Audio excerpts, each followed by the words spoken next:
രമണ മഹർഷിയുടെ ബുക്കുകളൊക്കെ തന്നെ പല ബുക്കുകളും വായിക്കാറുണ്ട്, സ്ക്രിപ്ചേഴ്സ് വായിക്കാറുണ്ട്. പക്ഷേ എനിക്കറിയില്ല ഇനി ഇതിലും ലളിതമായിട്ട് ഒരു വാക്ക് പോലും എന്താ പറയുക, ഇനി അത് ഞാൻ എന്താണെന്ന് രണ്ടാമതൊന്നും ആലോചിക്കേണ്ടാത്ത വിധത്തിൽ ഇത്രയും സിമ്പിളായിട്ട് പറഞ്ഞു തരാൻ പറ്റും എന്ന് കാണിച്ചു തന്നത് ഉണ്ണികൃഷ്ണൻ സാറാണ്.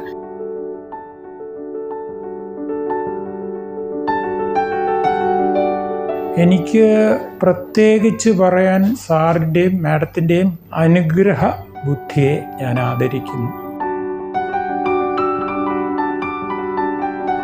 പൈൻബിൾസ് ക്ലാസ്സിൽ പറഞ്ഞു, ജേണി വിത്തിൻ എന്ന് പറയുന്ന ഒരു സെഷനുണ്ട്, അത് നിങ്ങൾ പങ്കെടുക്കണം, നല്ലതായിരിക്കും എന്ന് പറഞ്ഞു. ഒരു മുൻവിധിയും കൂടാതെ എന്താണെന്ന് പോലും എനിക്ക് അറിഞ്ഞുകൂടാ. രമണ മഹർഷി എന്താണെന്ന് എനിക്ക് അറിഞ്ഞുകൂടാ, അദ്ദേഹത്തിൻ്റെ ടീച്ചിങ് എന്താണെന്ന് എനിക്ക് അറിഞ്ഞുകൂടാ, ഒന്നും അറിഞ്ഞില്ല. പക്ഷേ ഞാൻ ആ ക്ലാസ്സിൽ അറ്റൻഡ് ചെയ്തു. പക്ഷേ I got a spark.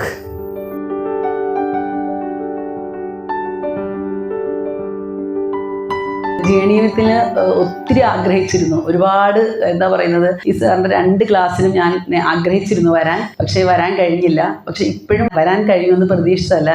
കാര്യം ഞങ്ങൾ നെക്സ്റ്റ് വീക്ക് ഈ സമയത്ത് ഞങ്ങൾ ന്യൂസിലാൻഡിലായിരിക്കും. വരാൻ പറ്റിയില്ലായിരുന്നെങ്കിൽ എനിക്ക് ശരിക്കും പറഞ്ഞാൽ അത് വൻ നഷ്ടമായിരുന്നു കേട്ടോ.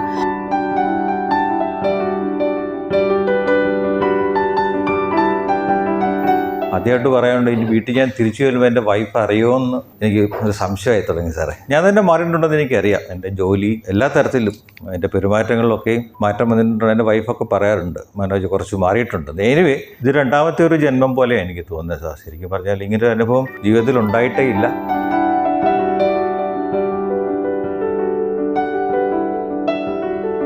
Very well organised, very well arranged. ഈ 2 ദിവസവും ഈ ഒരു റൂമിൽ സമയം പോയത് അറിഞ്ഞിട്ടില്ല. ആ സെൽഫ് റിയലൈസേഷൻ വാസ് ഹ്യൂജ്.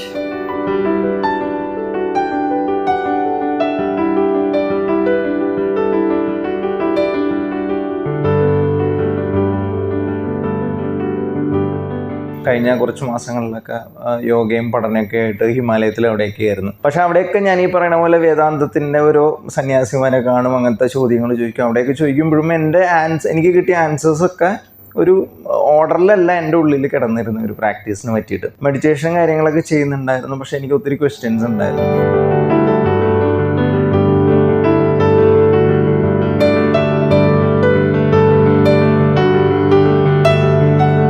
ഈ ഒരു സെഷൻ എന്ന് പറഞ്ഞാൽ ഞാൻ ഇത്രയോ കാലമായിട്ട് നോക്കിക്കൊണ്ടിരുന്ന ഒരു സംഭവമാണെന്ന് ഞാൻ പൂർണ്ണമായിട്ട് മനസ്സിലാക്കണം. കാരണം നമ്മളെപ്പോഴും നമ്മുടെ ഉള്ളിൽ ഭഗവാൻ ഉണ്ട് എന്നൊക്കെ പറയുമ്പോഴും, ഈശ്വരനുണ്ട്, ഈശ്വരാംശം ഉണ്ട് എന്ന് പറയുമ്പോഴും നമ്മൾ വെളിയിലേക്കാണ് അതിൻ്റെ ഒരു പൂർത്തീകരണത്തിന് നോക്കുക, അല്ലേ?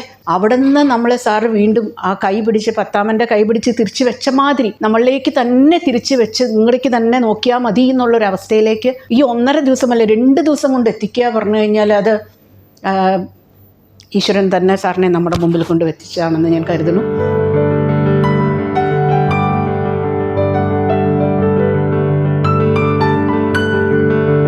സാറ് പറയും സാർ ഗുരുവല്ല, ഒരു സഹപ്രവർത്തകനായ അന്വേഷകനാണെന്നൊക്കെ പറയും. പക്ഷേ ഇതിലെ തത്വഭാഗങ്ങളും വേദഭാഗങ്ങളും ഉപനിഷത് ഭാഗങ്ങളും സൂത്രഭാഗങ്ങളും ഒക്കെ വളരെ ഗ്രന്ഥങ്ങളിൽ നിന്നൊക്കെ പഠിക്കാനൊക്കെ ഒരുപാട് പേര് ശ്രമിച്ചിട്ടുണ്ട്. ഞാനും ചെറിയ വഴിക്കൊക്കെ കുറേ വർഷമായിട്ട് നോക്കിയിട്ടുണ്ട്. പക്ഷേ ഈ എക്സ്പീരിയൻഷ്യൽ പാത്തിൽ നമ്മൾ കയറുമ്പോൾ അനുഭവിക്കുന്ന യാതനകളും പല തിരിഞ്ഞോട്ടങ്ങളും അറിയുന്നവർക്ക് ഈ അനുഗ്രഹ ബുദ്ധിയെ എത്ര വാഴ്ത്തിയാലും മതിയാവില്ല. കാരണം ഓരോ ഭാഗത്തും വരുന്ന പിഴവുകൾ നമ്മൾ റിവേഴ്സ് ഗിയറിൽ വണ്ടി ഓടിച്ചുകൊണ്ടിരിക്കുകയാണെന്ന് ഓർപ്പിക്കുന്ന ഒരാൾ ഓരോ പോയിന്റിലും ഉണ്ടാവില്ല. അത് നമുക്ക് വീട്ടിൽ നിന്ന് കിട്ടില്ല, പുസ്തകങ്ങൾ കിട്ടില്ല, ഒരു വക പൊതുവായ ലെക്ചറിൽ നിന്ന് കിട്ടില്ല. ഇത് ഒരാളിങ്ങനെ നോക്കിയിരിക്കുകയാണ്, ഈ പുള്ളി ഇപ്പോൾ വണ്ടി റിവേഴ്സ് ചെയ്യാൻ പോവാണ്, തൊടുമ്പോൾ തന്നെ പറയും അത് മനസ്സാണെന്ന് പറയും. ഇത് തന്നെയാണ് ഇതിൻ്റെ ഏറ്റവും വലിയ അനുഗ്രഹം.